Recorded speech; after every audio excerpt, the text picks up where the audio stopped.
Okay, my name is Dev Madan. I'm the art director at Sucker Punch. My responsibilities include conceptual work, character design, and pretty much being a thorn in the programmer's side. This game takes place 2 years after the previous adventure. This time Sly's out into the world doing his Master Thief moves, where the first game was about him becoming a thief. This game is really centering around him being a thief. Joining Sly out on his adventures are his two pals, Bentley and Murray. In this game, Bentley is out in the field with Sly as well as Murray. Bentley is our demolitions expert, armed with a long-range weapon as well as explosive devices. And Murray is our brawn and our muscle and the wheelman. And basically he gets to break stuff, he gets to throw stuff. We start the game with the same moves that we had in the last one. Additionally, we have a couple of new moves, including pickpocketing and crawling through vents, very thiefy. Again, continually keeping on theme with whatever's thiefier wins.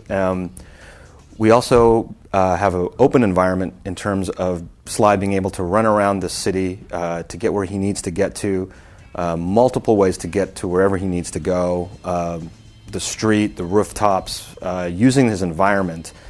My name is Brian Fleming, and I am the producer of Sly 2 Band of Thieves and one of the founders of Sucker Punch. For those who finished Sly 1, at the end, the sort of setting is that Sly defeats a robotic enemy named Clockwork in the caldera of a huge volcano. And Sly 2 Band of Thieves takes place 2 years later when Sly learns that, in fact, the remains of that robot, Clockwork, have been unearthed. Seeing as Clockwork's been responsible for the death of virtually all of his family members, he assumes correctly that Clockwork will come after him if he's ever reassembled. So the quest in Sly 2 Band of Thieves is to prevent that from happening. There's sort of great debate amongst the authorities and in Sly's gang about who's taking it, but the clues seem to lead towards a nefarious gang of villains known as the Claw Gang. Dimitri is the first enemy, the first member of the Claw Gang that you encounter in the game. He's sort of a misunderstood art student who had this kind of aesthetic kinetic that was never appreciated by the art community. So in retribution, he's decided that he's going to make his livelihood forging the great masterpieces of the world and then selling those at auction to punish people who have such, in his opinion, such bad taste. And he has a key component of Clockwork is being used to help his counterfeiting aims. And so that's our first stop in the new game. 18 months ago when we kicked off development, we spent a lot of time trying to come up with one theme that could really unify all of our efforts for the development cycle. And we settled on a sentence which is Sly and the gang work together to pull off a string of big heists. And everything we did, we felt if we could tie it back into that, we would really have a very tight game. So at first it meant that we needed to obviously have a team of guys. So we needed to get Murray and Bentley kind of out of the van and out of their sort of more niche roles and bring them into the forefront and really give them a rich move set, let them be fully playable, give them unique strengths and weaknesses that are appropriate for them. And I think we've done a really nice job of that. And they all play through the same environments as Sly, and so you really do get the experience of playing this entire team. Then we decided that we needed to deliver the experience of a slick kind of heist movie feel. In particular, as the culmination of each of these episodes, you want to have one overly elaborate plan that's executed by the gang. And I think one of the things that's been enjoyable for us is playing with all the different aspects of that. So we have some sequences where you're playing one character and there's another character who's working beside you under AI control. There are situations where you're switching between characters because you might jump into one character's arms, he'll throw you across a fence, and then you switch back to the other character. So we're switching between controls. We also have situations that overlap in time where at a particular point I might pass you something and then go off to do my thing, and we'll play both sides of that. You'll play the side of the guys who received the key and the guy who's going to the next task. And so we've really tried to be creative in different ways of pulling off heists and giving players a cinematic experience while doing it. So I hope we've been successful. Sly will be available in stores this September.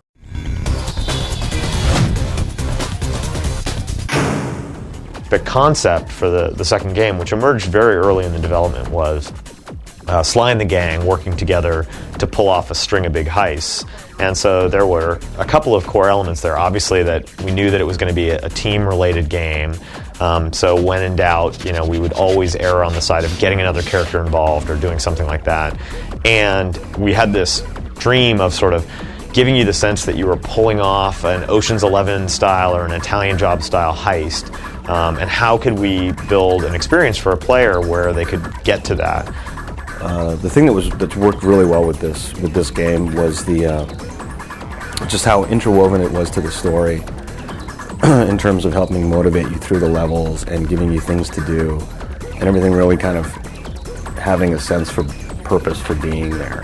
And that was something that I think all across the board everybody worked really hard to do, is to try to always be committed to the characters that you're playing, making sure that they wouldn't be doing something that wouldn't be out of character for them. I think it really comes through when you play the game. The original idea for Sly came off of sort of 2 points. One was we thought it would be interesting, sort of abstractly, to have an action platform game where the main character was a thief, because it kind of justified a lot of gameplay scenarios that you might have to stretch for if your character didn't sort of provide inherent risk-taking and inherent sort of gambling and drama, and that sort of made sense to us. So we loved that idea. So when we were finished with Sly 1, I think we were really pleased at how well the game was received artistically, that the environments and the characters and the storyline was a big success, even the cutscenes that we used.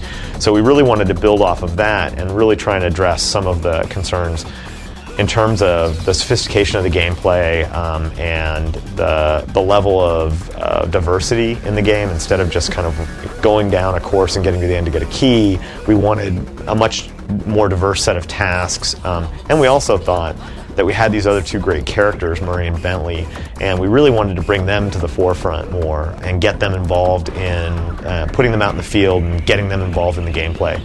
We haven't just created a game with one character and then two side characters, but really with three full-blown characters that have their own moves, that have their own distinct style, their own feel. They even have their own power-ups that you can purchase or collect, so it's a very rich experience. And I think the level of richness in the new game is the thing that we were focused on and feel very successful about achieving that goal. It has been a challenge and a pleasure trying to make the story work with three interactive characters, because you're switching perspectives very often throughout the game. And it's not just the three gang members in the Cooper gang. There are also a lot of other characters that interact with the Cooper gang, bosses, law enforcement, and one of the more difficult things is trying to make sure that these characters all get screen time, or more importantly, interactive time when you play with them against each other. So it's not enough to have Carmelita Fox show up and kind of say, "I'll get you, Sly Cooper." She needs to show up and chase Sly Cooper so that as a player you feel like, oh, Carmelita's the cop and I'm a thief. So with all the characters, we work pretty hard to put them in positions which allow you to interactively experience who they are in their characters and experience the character of the baddies. They don't just yell at you, they attack you in a method that reflects who they are as people. Sly's grown up and his pals have kind of grown up too, and one of the things that's really kind of different about Sly 2 is that it's all about teamwork with Sly and his two other gang members, Bentley the Turtle and Murray the Hippo. Bentley is this kind of brainiac strategist who likes to do things slowly and thoughtfully, and Murray is this big fella who kind of he wants to be like a Mexican wrestler. He puts on this mask and these gloves with tassels, and he just likes to, kind of knock heads. So the three of them bring different skills into the field, and by working together, they can pull off crimes that they couldn't do individually. The heists in Sly Cooper 2 are pretty interesting in that they have a pace to them, and they have a lot of cuts between different characters and different locations, all working together in a coordinated effort to pull off this really large and elaborate crime. We tried to make each of the three characters very different and have different skill sets, and then those skill sets get brought to bear on the heist. So, for instance, Sly might be the acrobat who can climb to inaccessible places and do kind of amazing feats of dexterity in order to allow access to Bentley to get into an area where he can hack the computers, because the other guys can't hack computers. So he'll set to work while hacking, and while he's doing that, he's sort of exposed to danger.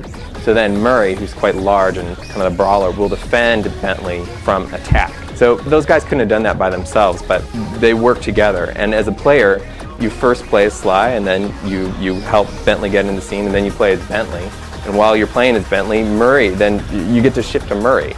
And often what we'll do is we'll try and go back and forth between them to create a sense of tension. What we decided to do with this game going forward was really open up everything. The levels are twice as big, 3 times as big than some of the previous levels. A lot more detail, a lot more interesting locations to traverse. I think the interesting change between this game and the previous game was how we're using the environment. Having a lot of diversity in the gameplay made level design kind of a challenge, in that you had to cram all of these different things you can do into this space that you didn't want to make it so enormous that people would feel lost, or that the space would become kind of dull through its scale. Whenever we get the chance, we try and put in different ways to play, or different play mechanics, just to spice it up, and also to make the locale seem much more real. Sly 2 Band of Thieves available September 14th. It's a Tuesday, so make a point of it at stores all over North America.